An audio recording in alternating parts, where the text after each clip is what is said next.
Hi viewers, అందరికీ నమస్కారం. మీ అందరికీ గురు పౌర్ణమి శుభాకాంక్షలు. భక్తులారా, ఈ సంవత్సరంలో ఎన్నో పౌర్ణమిలు వస్తాయి. కానీ వాటిలో అత్యంత పవిత్రమైనది, అత్యంత విశిష్టమైనది, అత్యంత శుభప్రదమైనది గురు పౌర్ణమి. ఈ పవిత్రమైన రోజున చేసే చిన్న పూజైనా, చిన్న దానమైనా, చిన్న జపమైనా ఎన్నో రెట్ల ఫలితాన్ని ఇస్తుందని మన పురాణాలు, శాస్త్రాలు తెలియజేస్తున్నాయి. ఈ ఏడాది జూలై 29న వచ్చే గురు పౌర్ణమి ఎంతో విశేషమైనది. ఈరోజు గురుగ్రహ అనుగ్రహం, శ్రీ మహావిష్ణువు కటాక్షం, పరమశివుని ఆశీర్వాదం, మహర్షి వేదవ్యాసుల కృప లభిస్తాయని భక్తులు విశ్వసిస్తారు.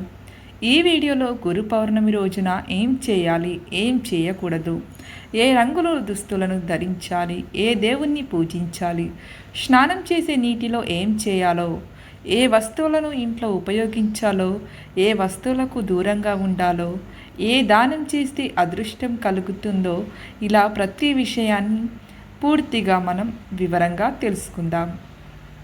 అయితే వీడియోని ప్రారంభించే ముందు ఒక చిన్న మనవి.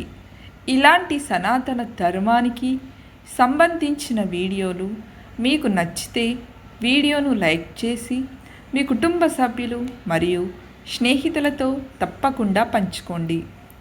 గురు పౌర్ణమిని వ్యాస పౌర్ణమి అని కూడా పిలుస్తారు.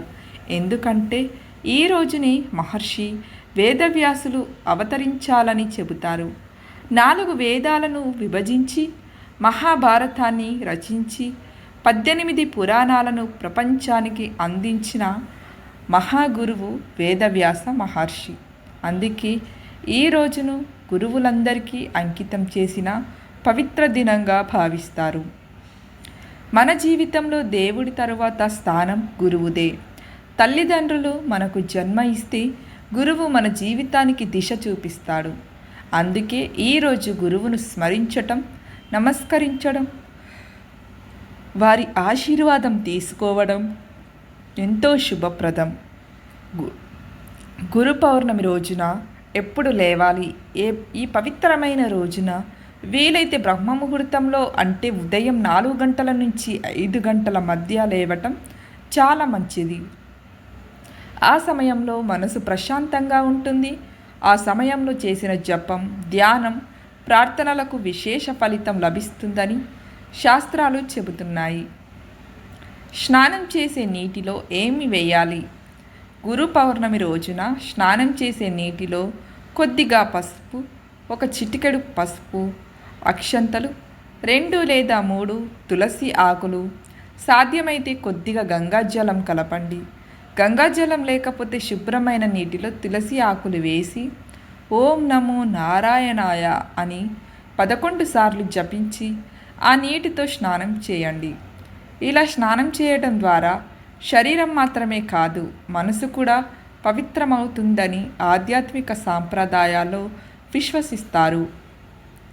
ఏ రంగు దుస్తులు ధరించాలి? ఈ రోజున పసుపు రంగు లేదా తెలుపు రంగు దుస్తులు ధరించటం అత్యంత శుభప్రదంగా భావిస్తారు. పసుపు రంగు గురుగ్రహానికి ప్రీతికరమైనది. ఇది జ్ఞానం, ఐశ్వర్యం, అదృష్టానికి సంకేతం. తెలుపు రంగు పవిత్రత, ప్రశాంతకు ప్రతీక. స్త్రీలు పసుపు, బంగారు లేదా లేత పసుపు రంగు చీరలు ధరించవచ్చు. పురుషులు తెలుపు లేదా పసుపు రంగు వస్త్రాలు ధరించటం మంచిదని చెబుతారు. ఏ రంగులను వీలైతే నివారించాలి? ఈ పవిత్రమైన రోజున పూర్తిగా నలుపు రంగు దుస్తులు లేదా చాలా ముదురు రంగులను వీలైనంత వరకు ధరించకుండా ఉండటం మంచిదని కొందరు ఆచార సాంప్రదాయాలు సూచిస్తాయి. అయితే ఇది ప్రతి సాంప్రదాయంలో ఒకేలా ఉండదు. ప్రధానంగా పరిశుభ్రత, భక్తి భావమే ముఖ్యమైనవి. ముందుగా ఏ దేవుణ్ణి పూజించాలో తెలుసుకుందాం. ఉదయం స్నానం చేసిన తరువాత ముందుగా విఘ్నేశ్వరుని ప్రార్థించండి.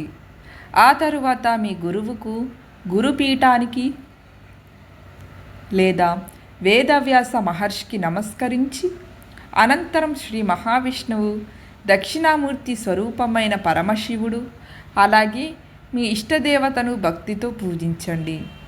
పూజ సమయంలో ఒక నెయ్యి దీపం లేదా నువ్వుల నూనె దీపం వెలిగించి పసుపు పూలు, తులసి దళాలు సమర్పిస్తూ భక్తితో ప్రార్థించండి.